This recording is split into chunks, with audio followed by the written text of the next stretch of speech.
Bunda 100 yil ilgari 1910-yili, ya'ni 4 yildan keyin 100 yil bo'ladi. 1910-yili bahor paytida Germaniyadagi fohishalar, bu fohishalarning boshlig'i Klara Zetkin degan ayol o'sha vaqtdagi Germaniya davlatining kansleriga fohishalarni to'plab turib, namoyish qilib, lozing ko'tarib chiqdi. Bizi hamma fohisha deydi, bizi hamma ermay deydi. Biz uchun bir kunda ajratib bergan, shu kunda biz bayram qilamiz dedi.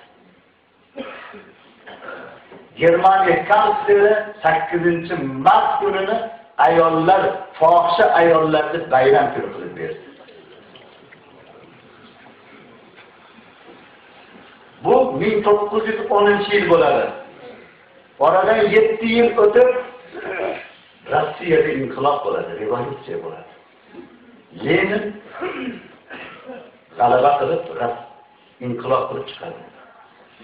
Oradan 17-yildan keyin 12 yil o'tib 29-yilga borganda O'rta Osiyo davlatlari ham qo'shiladi Rossiyaga. SSSR degan davlat tashkil bo'ladi. Mana bu davlat tashkil bo'lishligi bilan kelgan siyosat kommunistik dinsizlar siyosati hukmronlik qiladi. Bu siyosatda erkaklar bilan ayollarning huquqi barobar deb konstitutsiya qabul qiladi. Ana ayollarning ham huquqini barobar qilib oladi.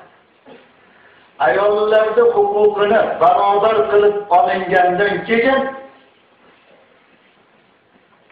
endi ayollar paranjida yurmasin, zavodga chiqib ishlashsin ular ham. Fabrikalarda ishlashsin dedi. Endi zavodga borib kelish uchun, fabrikalarga uydan chiqib borib kelishlik uchun tramvaylarda, avtobuslarda borib kelishlikka ularni paranjilari, chimmatlari xalaqit beradigan bo'ldi davlat uchun. Qarasa biz kommunistik davlat bo'lsak, erkak bilan ayolning huquqi bir bo'lsa, ana endi yerlardan hamzalarni chiqarishdi. Hamzalar chiqib 8-mart kuni ayollarning bayrami kuni, bu kunda bayram bo'ladi. Bunga mana bu paranji bilan chimmak xalaqit elyapti deb turib, ash kuni chiqib yoqtirishdi. Paranjilar yoqildi. Chimmaklar yoqildi. Ayollar ozod bo'ldi. Yuzlari ochildi. Ana she'rlar bitildi. Keldi ochilur chog'ing, ko'zliging namoyon qil. Endi seni ochiladigan vaqting keldi. Endi hammaga yuzing qanaqa, ko'zing qanaqa, labing qanaqa, qomating qanaqa, endi o'zligingni namoyon qil. Ko'rsat o'zingni. Mana shunda majburan ayollarning uylaridan paranjilarini olib chiqib, yoqishib, ayollarni ochiq ko'chaga chiqarishlikda bir qancha mu'mina, muslima ayollar, hayoli ayollar ochilib hamma yo'g'imizni nomahram erkaklarga ko'rsatib, oxiratda jahannamda yongandan ko'ra mana shu dunyoda yonib ketaylik deb o'zlarini o'zlari o't qo'yib olgan ekan onalarimiz. Alloh rozi bo'lsin o'shanlardan. İmanı zaif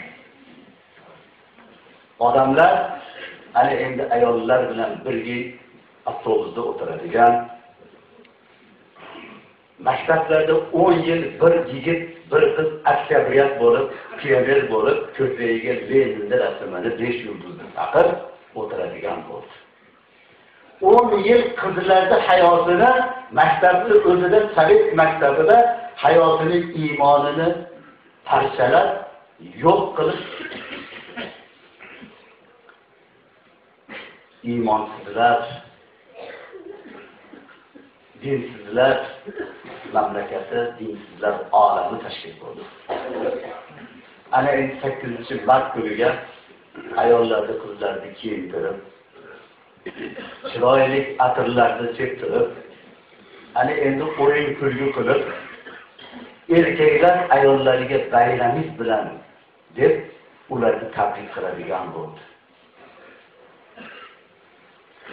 Bu degani aqidadan kelib chiqib yuzingiz ochilgani, dindagi Allohni hijob degan shar'iy hukmini buzganingiz muborak bo'lsin degani bo'ladi. Ayollar jamoatiga qo'shib, o'sha kuni ayollar bilan to'planib, bayram qilib, o'yin-kulgi qilib, siz bugun ozodsiz degani fohishaligingizga biz rozilik degani bo'ladi. Fohishalar bayramini bu fohishalik bayramingiz bilan Klaratsetkin boshlagan buni birodarlar. Germaniyadagi 1910-yildagi fohishalar to'planib turib bizga bir kunda bayram qiladigan bayram bo'ladi.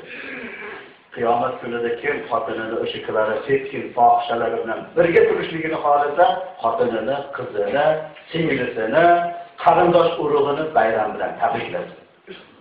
Kimda iymon bo'lsa agar yop yuzingni bu fohishalar kunida umuman bu kunda sen ko'rinmagin desin. Agar iymoni bo'lsa, hayosi bo'lsa.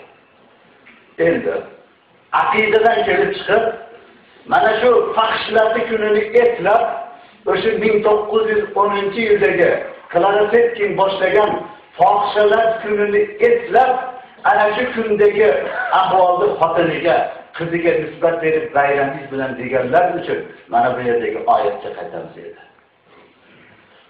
Iymonli muslima ayollarga ana shu haq so'zlarini keltirgan odamlar uchun mana bu dunyoda ham alamlik azob bor, oxiratda ham alamlik azob bor deyapti Alloh taolo.